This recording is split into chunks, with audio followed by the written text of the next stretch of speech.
Hello दोस्तों। जय हिंद, जय भारत, जय श्री राम। तो आज हम नई क्लास शुरू करेंगे। देखिए, पिछली क्लास में हमने देखा था न्याय और वैशेषिक को। ठीक है। और हमने ये देखा था कि दोनों अलाइड सिस्टम्स है। एक जैसे सिमिलर सिस्टम्स जो है वो क्रिएट हो गए। एटॉमिक थ्योरी ऑफ क्रिएशन, कैसे ये दुनिया एटम से बनी है, क्या क्या पदार्थ है, वो सारी चीजें हमने देखी थी। अब आज हम नया स्कूल ऑफ फिलोसफी शुरू कर रहे हैं। छोटा सा स्कूल है बट एक इम्पोर्टेंट स्कूल है, जो कि एक बहुत बड़े स्कूल, इंडियन फिलोसफी का जो स्कूल है वेदांत, उसको जो है जन्म देगा ये स्कूल। खैर, अभी अपन शुरू करते हैं। देखिए, मीमांसा ये जो है एलाइड सिस्टम है वेदांत का। हमने कॉम्बिनेशंस पढ़े, सांख्य, योग, न्याय, वैशेषिक।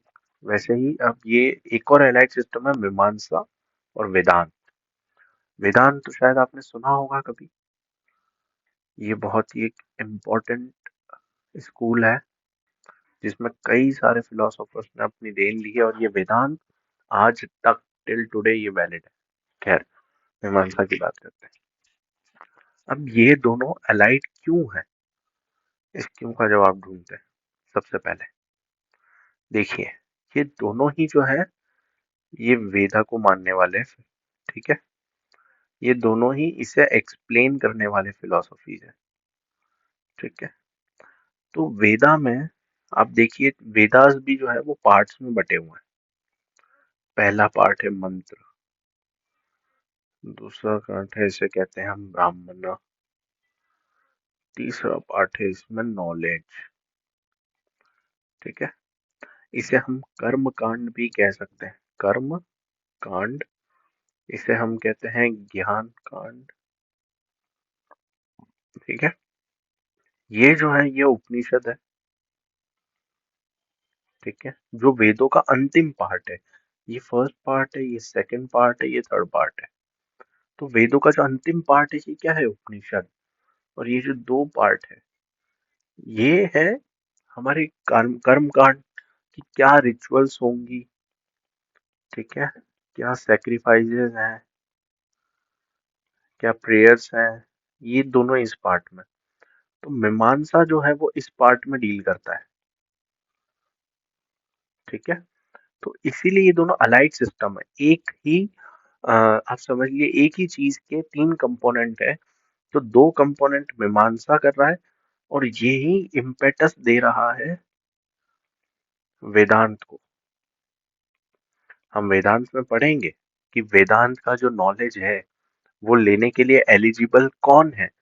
जो पहले मीमांसा से होकर के गुजरेगा और अपना एथिकल वैल्यू को इंक्रीज कर देगा, वही वेदांत में ज्ञान लेने के लिए एलिजिबल है। तो अब आप समझे कि ये दोनों अलाइड सिस्टम्स क्यों हैं। क्योंकि इन दोनों के वो अलग हैं, कंटेंट अलग है, पर ये पार्ट एक ही मशीनरी के हैं। दोनों पार्ट एक ही मशीनरी के हैं, सिर्फ कंटेंट अलग है। खैर, अब अपन समझते हैं। ये आप समझ गए ना, इसे क्या कहा जाता है। ये बेसिकली मीमांसा आप देखिए धर्म से डील करता है कि धर्म क्या है, धर्म कैसे काम करता है, धर्म के लिए क्या क्या होना चाहिए, धार्मिक रिचुअल्स क्या क्या है। ये काम करता है ब्रह्म के लिए। ठीक है। ये है धर्म, ये है ब्रह्म। सारी बात समझ में, इसीलिए हम इसे धर्म मीमांसा भी कह सकते हैं और इसे ब्रह्म मीमांसा भी कह सकते हैं। ठीक है। पर आप ये समझिए कि इसे जो है हम कहते हैं पूर्व मीमांसा, और इसे हम कहते हैं उत्तर मीमांसा। अब मेरे ख्याल से आप लिंक कर पा रहे होंगे, इसे पूर्व मीमांसा क्यों कहते हैं। पूर्व मीमांसा यानी कि पहले, पूर्व मतलब पहले। तो पहले क्या आ रहा है, ये दो पार्ट्स आ रहे हैं पहले। तो ये हो गया पूर्व मीमांसा, लास्ट में ये पार्ट आ रहा है तो ये हो गया उत्तर मीमांसा। बात इजी है, बात क्लियर है। ठीक है। अब ये रिचुअल, सैक्रिफाइस, प्रेयर्स, इससे आप ये पूरा समझ गए ना कि धर्म से डील कर रहा है, ये ब्रह्म से डील कर रहा है, ये नॉलेज का एस्पेक्ट ले रहा है, ये रिचुअल्स का एस्पेक्ट ले रहा है, ठीक है। मीमांसा का मतलब क्या, what do we mean by Mimamsa. देखिए, मीमांसा का एक मतलब होता है क्रिटिकल इन्वेस्टिगेशन। आई बात समझ में आपको, कि भैया ये बताइए कि कोई भी चीज है तो उसको क्रिटिकली इन्वेस्टिगेट करना, क्रिटिकली आप समझते हैं ना, आलोचनात्मक रूप से उसको हर एस्पेक्ट में एक शक के तौर पे जब आप उसे एनालाइज करते हैं, क्रिटिकली एनालाइज करते हैं, तो उसकी सही पिक्चर आपके सामने आती है। आप कोई फेवर करके या अगेंस्ट होके किसी का एनालिसिस नहीं करें, हर चीज का क्रिटिकल एनालिसिस होना चाहिए। तो मीमांसा वही करता है। मीमांसा को कहा गया है अथातो धर्म जिज्ञासा, ठीक है। अथातो धर्म जिज्ञासा, इसका क्या मतलब है, इसका सीधा सा ये मतलब है कि जो धर्म क्या है, इसकी जिज्ञासा, क्यूरोसिटी, इसकी क्यूरियोसिटी करना, वही मीमांसा है। धर्म के बारे में सारी बात करना, नॉलेज कैसे लेंगे धर्म का, धर्म। और ये फिलॉसफी जो है, ये वैदिक रिचुअलिज्म में बिलीव करती है कि वैदिक रिचुअलिज्म कैसे चलेगा, वैदिक रिचुअलिज्म क्या है। मेरे ख्याल से आपको अब सब समझ आ रहा है वेदांत और मीमांसा रिलेटेड कैसे हैं। वेद मीमांसा का मेन काम क्या है, कि धर्म के बारे में पता लगाना, इन्वेस्टिगेट करना और वैदिक रिचुअलिज्म को फॉलो करना। इनके हिसाब से वेद जो है ये प्राइमरी एंटिटी है, वेद प्राइमरी एंटिटी है। इसमें जो गॉड है वो भी मतलब वेद से नीचे, और ये कहते हैं वेदों का कोई ऑथर नहीं है, सेल्फ वैलिडेटिंग है ये, और सेल्फ क्रिएटेड है ये, इनका मानना ही है। इनके हिसाब से गॉड है नहीं है वो बात ही अलग है, बट ये कह रहे हैं वेद जो है ये सेल्फ वैलिडेटिंग है, सेल्फ क्रिएटेड है। अब बाकी बातें छोड़ो। तो अब यहाँ पे हम देख रहे हैं कि ये वैदिक रिचुअलिज्म का एक, हमारे यहाँ पे एक बहुत बड़े फिलोसोफर है राधा कृष्णन, जो कि भारत के प्रेसिडेंट भी थे। वो ये कहते हैं कि मीमांसा एक फिलोसॉफी है ही नहीं, ये एक वैदिक रिचुअलिज्म की गाइड है, या वैदिक रिचुअलिज्म है कि कैसे क्या करना है, वेदों में क्या क्या लिखा हुआ है, उसका सही मतलब क्या है। बस ये बताने का ये काम कर रहे हैं। बट मीमांसा को बाकी बहुत से फिलोसोफर्स ने एक अलग फिलोसफी माना। तो अब ये देखते हैं कि आखिर इन्होंने ऐसी क्या फिलोसफी दे दी। देखिए, और ये मैं आपको बताना भूल गया, ये जो सिस्टम है ये दिया है जैमिनी ऋषि ने, महर्षि जैमिनी ने ये मीमांसा का सिस्टम दिया है। अब देखिए मीमांसा जो है वो ग्रो कैसे कर रहा है, वैदिक, इतना ये वैदिक में कैसे बिलीव करना है, ये देखो आप, मैं आपको बताऊँ। एक बहुत बड़े स्वामी हुए, ठीक है, शबरा स्वर्णिन, इन्होंने एक बहुत बड़ी कमेंट्री लिखी मीमांसा पे, ठीक है। इन्होंने मीमांसा पे कमेंट्री लिखी। इस कमेंट्री पे दो जनों ने वापस कमेंट्री लिखी। एक तो थे प्रभाकर, ठीक है, एक थे कुमारिल भट्ट, कुमारिल भट्ट। इन दोनों की कमेंट्रीज पे अलग अलग दो स्कूल्स ऑफ फिलोसफी मीमांसा में खड़े हो गए। आप समझ पा रहे हो, इसका इनका एक अलग फिलोसफी खड़ा हो गया, इनका एक अलग फिलोसफी खड़ा हो गया। बेसिक डिफरेंस इन दोनों की फिलोसफी में क्या था, मीमांसा आप समझ गए कि नॉलेज लेना है, धर्म क्या है उसका, धर्म क्या है उसकी क्यूरियोसिटी करनी है, अथातो धर्म जिज्ञासा, यही मीमांसा है, ठीक है। तो अभी हम देखेंगे कि प्रभाकर और कुमारिल भट्ट के बीच में बेसिक डिफरेंस क्या था। डिफरेंस ये था प्रभाकर कहते हैं कि कोई भी कॉग्निशन अगर हो रहा है, कॉग्निशन यानी आप समझ गए ना, कोई भी चीज हम देखते हैं और उसका जब हमें सेंस नॉलेज हो जाता है, ये कॉग्निशन है। आप मेरी बात समझे, अनुभूति है। कोई भी किसी भी चीज का ज्ञान, वो कॉग्निशन है। ठीक है। अब वो कॉग्निशन सही भी हो सकता है, गलत भी हो सकता है। कॉग्निशन में इतने एफर्ट्स नहीं होते। मेरी बात समझ रहे हो आप? तो कोई भी कॉग्निशन जो है वो वैलिड सोर्स ऑफ नॉलेज से अगर है तो वो राइट है। कोई भी कॉग्निशन जो हो रहा है वो वैलिड सोर्स ऑफ नॉलेज से है तो राइट है।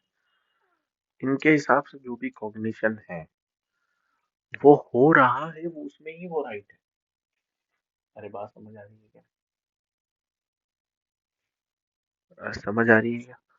मतलब ये वैलिड है ही, इसमें सोर्स की जरूरत नहीं है, वैलिड सोर्स की जरूरत नहीं है। कॉग्निशन हो रहा है किसी भी नॉलेज का, वो वैलिड है ही। क्यों वैलिड है वो हम समझेंगे, बट फिलहाल आप ये समझ लो कि ये वैलिड सोर्स ऑफ नॉलेज में मान रहे हैं। ये अभी तक वैलिड कॉग्निशन जो है उसके लिए वैलिड सोर्स ऑफ नॉलेज की वो जरूरत नहीं मान रहे फिलहाल। तो ये बेसिक डिफरेंस इन दोनों के बीच में है। बात समझ आ रही है क्या? और मैं अभी आपको एक और पॉइंट बता देता हूँ यहाँ पे। एक सेकंड देना मुझे।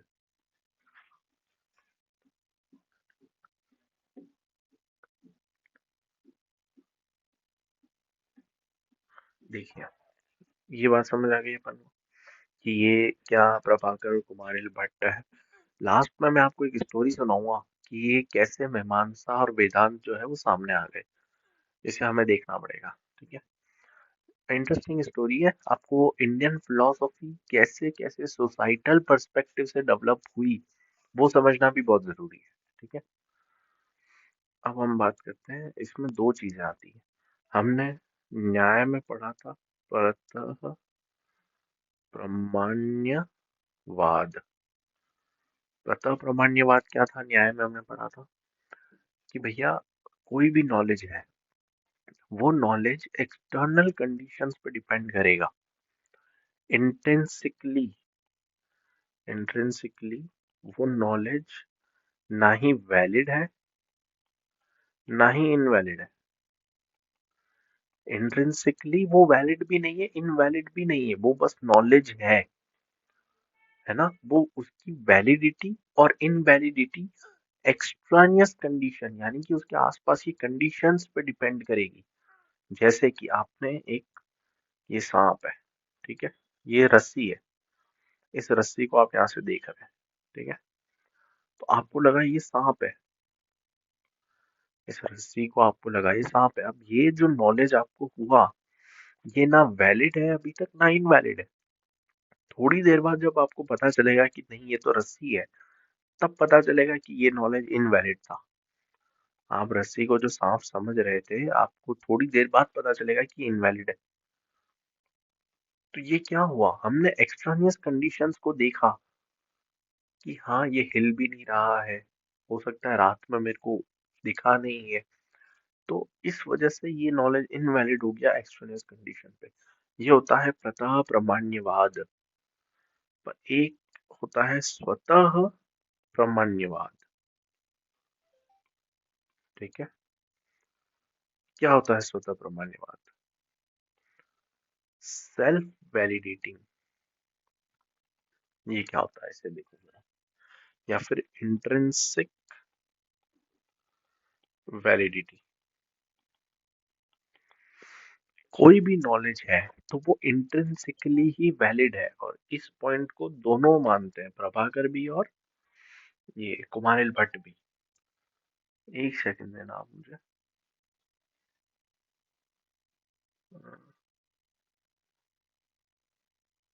ठीक है। देखो, इंट्रिंसिक वैलिडिटी यानी कि क्या, इसी एग्जांपल को कंटिन्यू करेंगे। जो रोप हमें दिख रही है, ठीक है, और जिसे हम सांप समझ गए, ये कह रहे हैं वो वैलिड नॉलेज है। न्याय नहीं कह रहा कि वो वैलिड है इनवैलिड है। न्याय कह रहा है हमें थोड़ी देर बाद एक्सट्रानियस कंडीशन से पता चलेगा, और उसी समय पता चलेगा तो भी जो उसके आसपास की कंडीशंस है उसके हिसाब से पता चलेगा कि नॉलेज सही है या नहीं। बात समझ आ रही है? पर मीमांसा कह रहा है नहीं, तुम्हें नॉलेज हो गया वो सही है। तुम छोड़ो, बाहर की कंडीशन छोड़ो, तुम्हें अगर वो सांप दिख रहा है तो उस समय पे वो नॉलेज तो सही है। ठीक है, वो नॉलेज जो है वो सही है, इस पे तुम कोई डाउट नहीं कर रहे हो। पर पर असल में तो हमें पता है कि वो सांप नहीं, वो रोप है। तो अगर ओवरऑल अगर हम देखें तो नॉलेज तो गलत हो रहा है, बट मीमांसा कह रहा है नहीं, नॉलेज तो सही है। देखिए यहाँ पे क्या दिक्कत है। इसमें बात ये हो रही है, प्रभाकर इसमें ये कह रहे हैं कि जो नॉलेज आपको हो रहा है ना वो तो बिल्कुल सही है, पर कोई भी अगर एरर होता है, वो नॉलेज सही नहीं होता है, तो वो ऑब्जेक्ट उसमें डिसएग्री कर रहा है। ऑब्जेक्ट में वो क्वालिटी नहीं है कि वो हमारे नॉलेज को सेटिस्फाई कर पाए। आपको समझ आ रही है क्या? ये मैं आपको नोट्स दे दूंगा, आप उसमें अच्छे से पढ़ोगे तो आपको बेटर क्लियरिटी आएगी, बट अभी आप समझो इस बात को। यहाँ पे दो चीजें हैं, एक है नॉलेज किसी भी चीज का, वो फिजिकल फॉर्म में नहीं होता। नॉलेज या फिर कॉग्निशन, यहाँ पे मैं आपको कहूंगा नॉलेज या फिर कॉग्निशन। ठीक है, यहाँ पे दो चीजें हैं। अब जो कॉग्निशन हमें हो रहा है, समझ रहे हो तुम? अब वो सही ही होगा, उसे तुम गलत नहीं कह सकते। अगर तुम्हें कोई चीज लग रही है कि हाँ ये ऐसी है, तो वो नॉलेज सही है, वो तुम्हारा कॉग्निशन है। और वो सही क्यों है? उसके कॉज में ही है। अगर कॉज है तो वो सही है। देखो, इसको कंफ्यूज मत होना, देखो समझो, यहाँ पे तीन चीजें बन रही है, एक है कॉज, एक है नॉलेज, एक है ऑब्जेक्ट। ठीक है, जब हम ये देख रहे हैं कि जो रस्सी है वो सांप की तरह दिख रही है हमें, ठीक है, तो कॉज क्या है उसका? क्योंकि उसमें हमने स्नेकनेस की क्वालिटीज परसीव करी। समझ रहे हो? कॉज उसका ये है कि हमको वो परसीव हो गया स्नेक जैसा, और हमने उसकी क्वालिटीज देख के स्नेक जो है वो इन्फर कर लिया, अनुमान लगा लिया कि हाँ ये तो सांप ही होगा। ठीक है, तो कॉज हमारे पास है, एक किसी कॉज से ये नॉलेज या कॉग्निशन जनरेट हो गई। तो अगर कॉज है तो ये कॉग्निशन सही हो गई। अब अपन को तो पता है कि नहीं ये तो गलत है, तो फिर अपन ऑब्जेक्ट को देखेंगे। ये जो डिसएग्रीमेंट हो रहा है ना, ये मतलब ये ऑब्जेक्ट ऑब्जेक्ट में डिसएग्रीमेंट हो रहा है, ये बाद में देखेंगे, बट नॉलेज जो हुआ उस चीज का वो सही है। ये बात समझ आ रही है क्या? थोड़ा सा ये मुश्किल हो, बट आप समझो कि वापस से रिपीट करके तो आपको समझ आएगा ही। एक सेकंड में आपके लिए एक पॉइंट और मैं आपको बताता हूँ।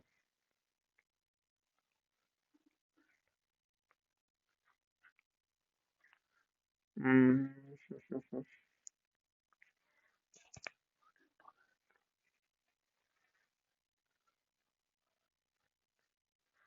ठीक है, देखिए, अब तुम्हें पता चलता है कि नहीं यार ये तो रोप थी, सांप नहीं था। ठीक है, बट फिर भी ये जो नॉलेज तुम्हें हुआ था ना फर्स्ट, ये सही था। इसे तुम गलत नहीं कह सकते क्योंकि इसका एक कॉज था, इससे तुम्हें नॉलेज हुआ वो सही है। अब फिर तुम्हें नॉलेज हुआ कि नहीं, ये रोप नहीं है, मतलब ये सांप नहीं है, ये तो रस्सी है। तो ये नॉलेज जो दूसरा हुआ ये भी सही है।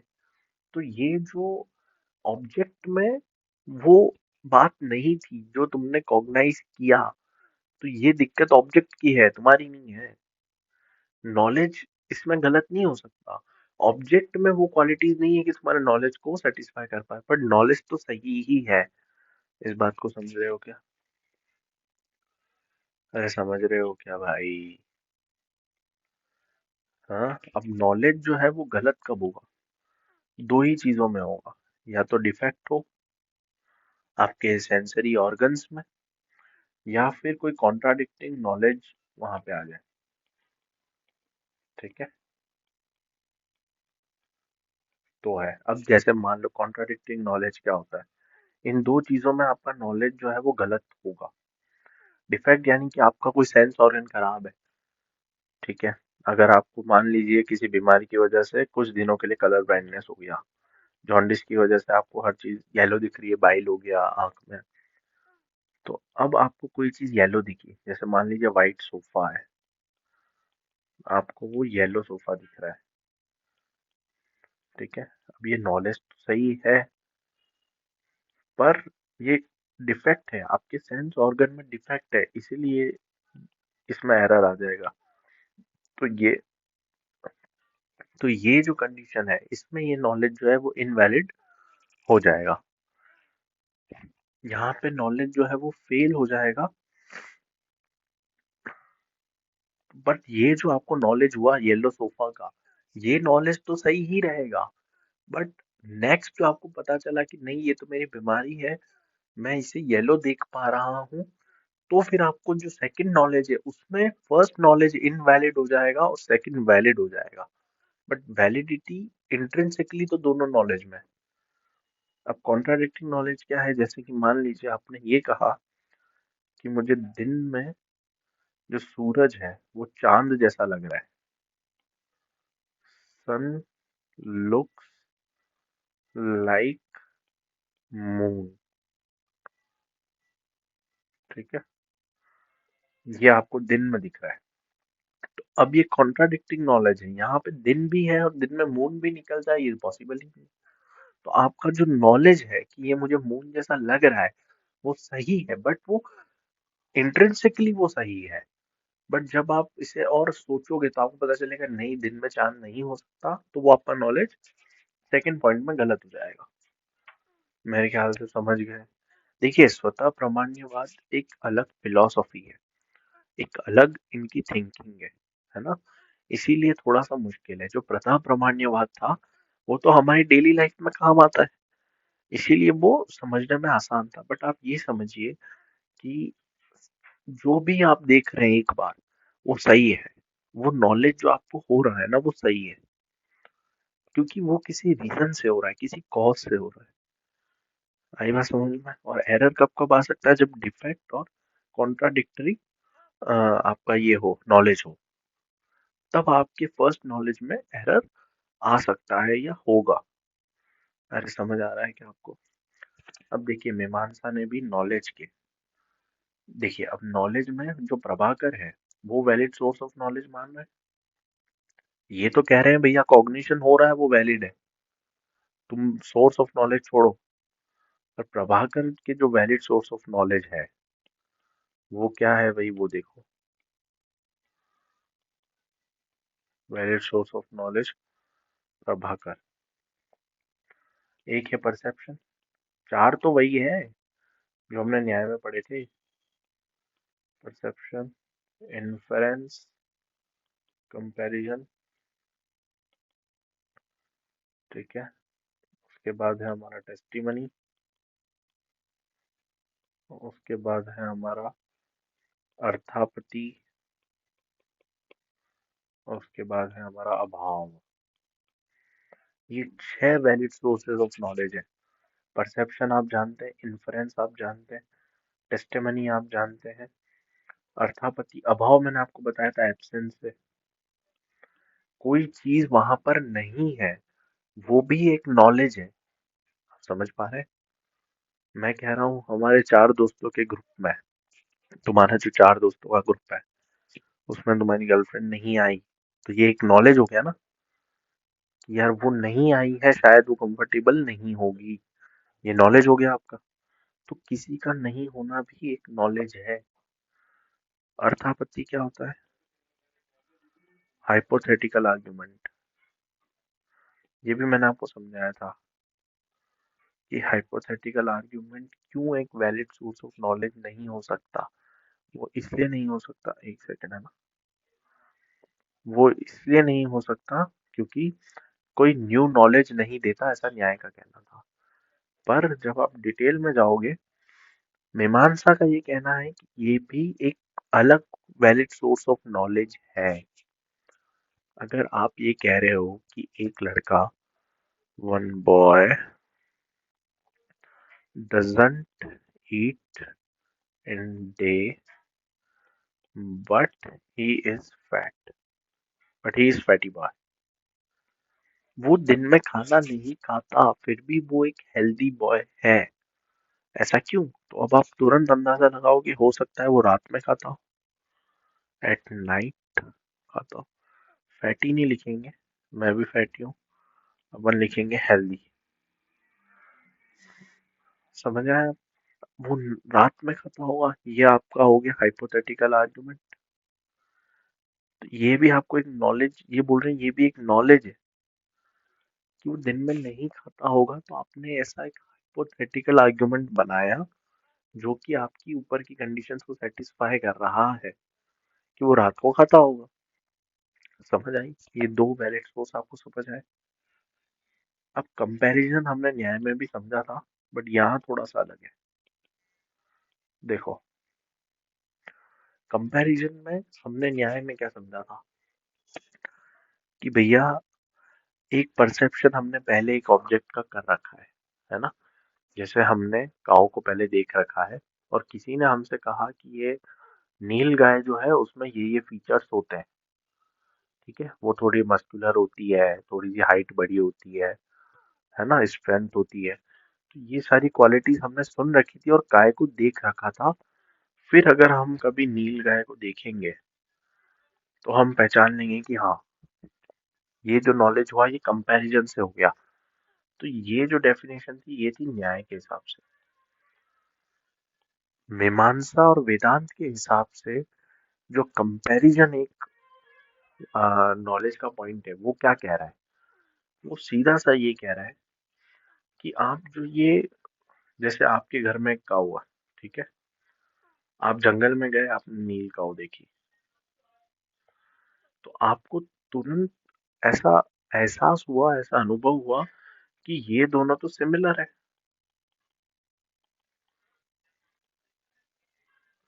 मेरी बात समझ आई आपको? ये दोनों तो सिमिलर है, ये तो काऊ जैसी ही है, तो ये नील काऊ है।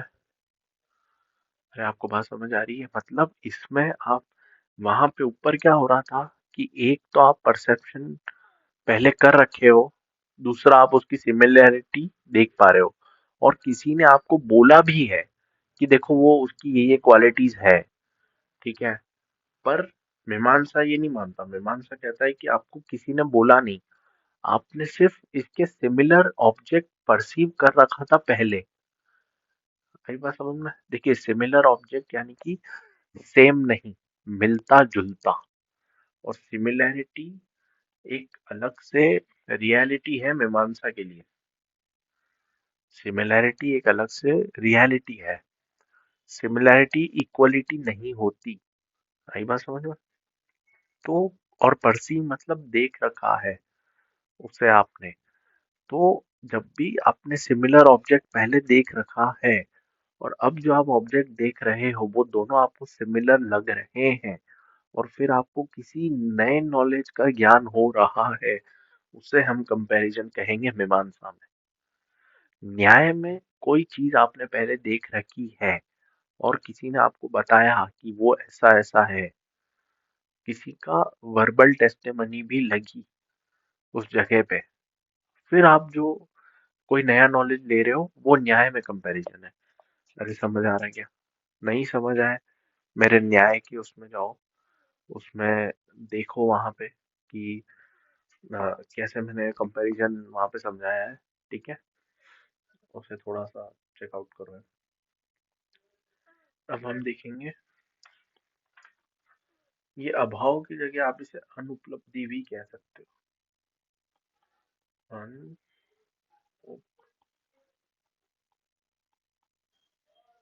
अनुपलब्धि, ठीक है। अब आप यहाँ देखो, अब इनकी एक और देन है, थ्योरीज ऑफ एरर।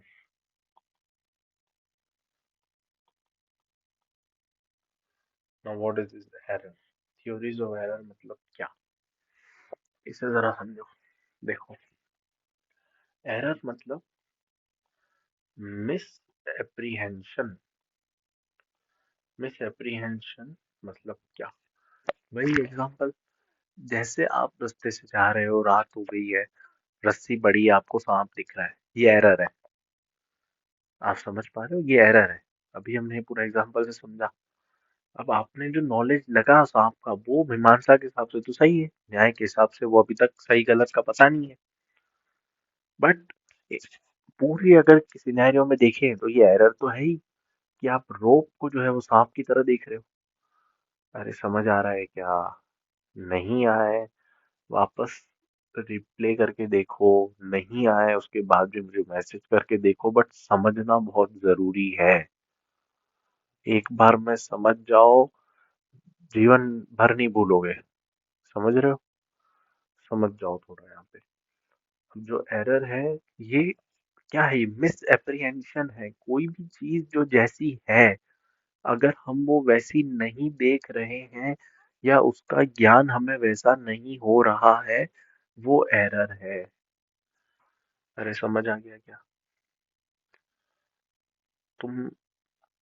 और एरर जो है वो क्या है? सब्जेक्टिव इन नेचर है। सबके लिए एरर जो है वो अलग अलग हो सकता है, सब्जेक्ट पे डिपेंड करेगा कि उसके लिए एरर क्या है। अरे ये बात समझ आ गई क्या?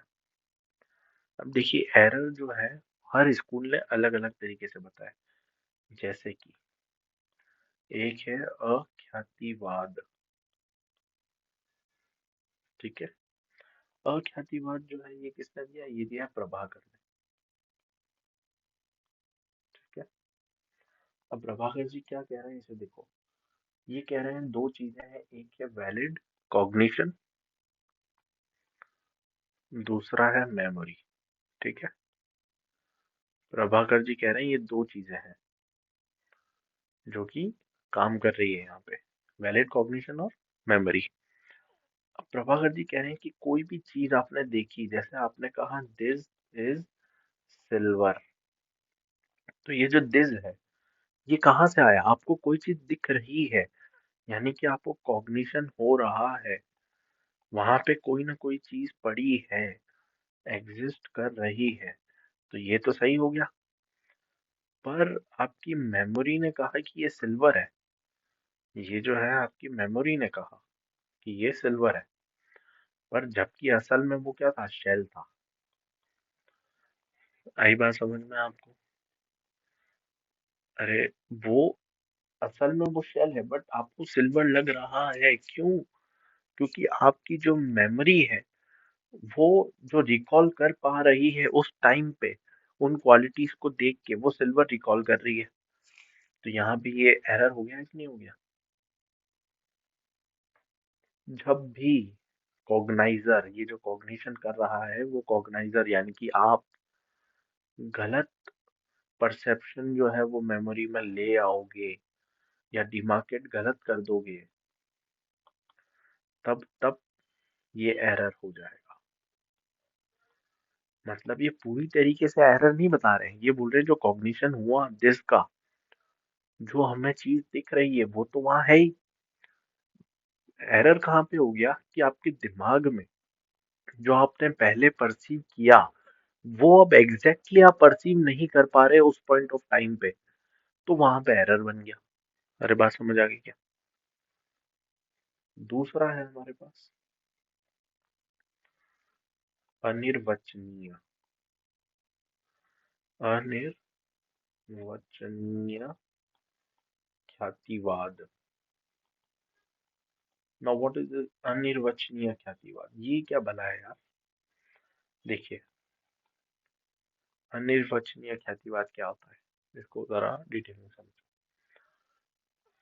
ये अद्वैत वेदांतियों ने दिया है। अद्वैत वेदांती कौन है वो हम अगले लेक्चर में पढ़ेंगे, बट फिलहाल आप मान लीजिए शंकराचार्य का फिलॉसफी जो है ये अद्वैत वेदांती।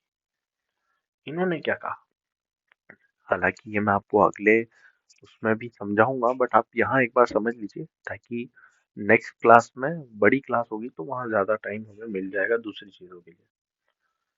अद्वैत वेदांती ने कहा अनिर्वचनीय ख्यातिवाद, यानी कि अनिर्वचनीय यानी कि इनडिस्क्राइबेबल, ख्यातिवाद यानी कि एरर, जो एरर हम डिस्क्राइब नहीं कर सके। देखो वेदांतियों का ये मानना है कि हमारे आसपास जो भी ऑब्जेक्ट है उसका रियल फॉर्म हम नहीं कॉग्नाइज कर पाते।